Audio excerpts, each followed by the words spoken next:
ஒரு ஒட்டக வியாபாரி ஒரு நண்பருக்கு தன்னுடைய ஒட்டகத்தை விற்கிறாரு.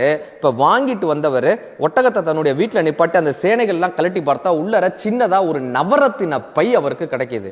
எல்லா நண்பர்களும் சொல்றாங்க, இது இறைவன் உனக்கு கொடுத்த பரிசுப்பா, உன் வாழ்க்கையை முன்னேற்றதுக்காக இறைவனா பார்த்து கொடுத்திருக்காரு, நீ ஒட்டகம் வாங்கும் போதே அவருக்கு காசு கொடுத்துட்ட, அதனால இந்த நவரத்தின பை உனக்கு தான் சொந்தம்ன்றாங்க. ஆனா இவர் கேட்கவே இல்லை.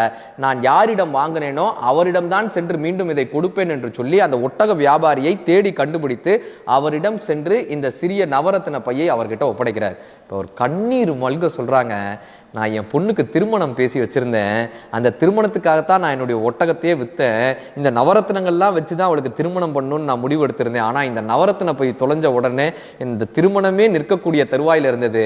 நீங்கள் அல்லாவை போல் இந்த திருமணத்தை காப்பாற்றினீர்கள், நீங்கள் எனக்கு இறைவன், நான் உங்களுக்கு ஏதாவது செய்யணும்னு ஆசைப்படுறேன், என்ன பண்ணணும்னு.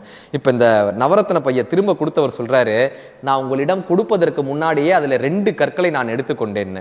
இப்போ அவர் எண்ணி பார்த்துட்டு சொல்றாரு, எல்லா கற்களும் சரியா தானே இருக்கு, 2 கற்களை எடுத்துக்கிட்டேன்னு சொல்றீங்களே, 2 கற்களும் சரியா இருக்கேன்.